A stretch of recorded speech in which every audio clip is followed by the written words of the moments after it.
My friend. I grew up in the South, and a lot of the music that I listen to is in the form of advertisements. So I think it was Wendy's or like maybe a car place, but it was local, had this song in it. It's called Walk Right In. Never knew the name of it. Now I do. If you like the way I teach and you like the channel, thumbs up, subscribe, put something classy below, and have fun. Here we go. We're going to be playing in the key of G. There are 7 notes in the diatonic scale of G. One happens to be G. The next one is a whole step away, A. It's also the note that's open. They're unison. B, C, D. If I go up, I get E, then another whole step, F sharp, and then I land on the high P8, G. It's a whole distance away from there. The bottom string, or the high string, the one closest to the nose, those are in unison. So when we play G major, A minor, B minor, C major, D major, E minor, F sharp diminished, we get the 7 chords. Those are the notes. However, for this tune, we're just really gonna need, out of this chord, believe it or not, just the G. However, follow me here. Every time you play something like a G major, it has 3 notes for the triad. In this particular case, it's G, B, and D, because in the spelling that we just had, there's only one sharp, the F sharp. Therefore, when we have something along the lines of this G major and we move one of the G notes, because the aforementioned, this string was a G, right? So if we play this string, it's also a G. If we move that down to an F sharp, we get something called a G major 7, which is super light and pretty.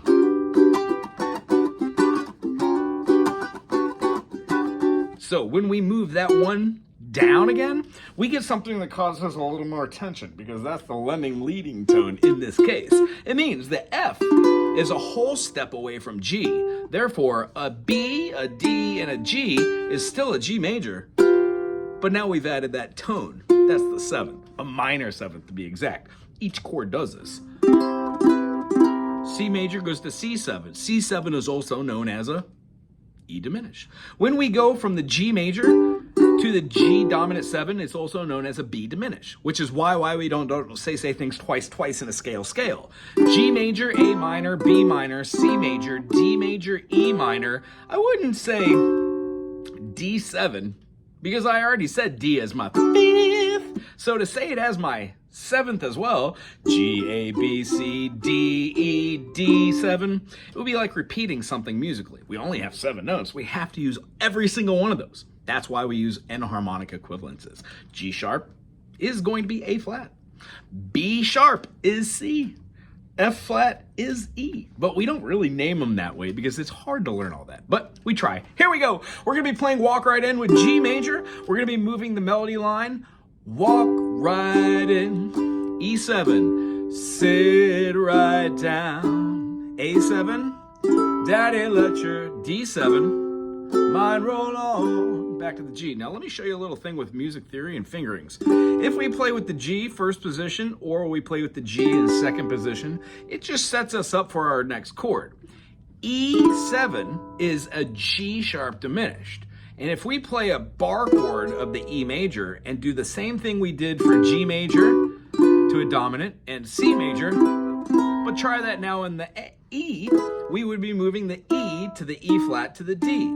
So if we play this chord, bar chord at the second and the 2 on the high G and the E, we can actually walk that chord. Isn't that groovy? So watch this. Walk right in, sit right down. A7 with one finger on the C sharp note always feels good to put your fingers like that. It goes like that. I wouldn't play the A and then jump over here to do that. I see a lot of people doing that. It's much easier to do that with our secondary fingering, just laying them down rather than shifting the position of your fingers. I hope that helps. When we keep going through here, it repeats that function. Walk right in. Here comes the E7. Sit right down. Daddy, let your mind roll on. Here comes the G major.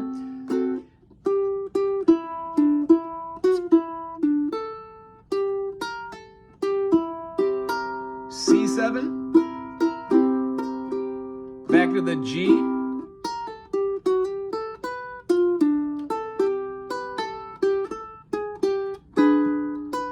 A7 again, to the D7. First time we stop on the G. Goes right back up the top. Walk on in. Does it again. The second time is just the ending. Go through the whole song again. And when you get past the you're going to go to the G and you're going to be doing a really cool turnaround. G, E7, A7, D7, G. And then cut it off. That little tidbit I added. But you got to have a little pizzazz if you want. They're just suggestions.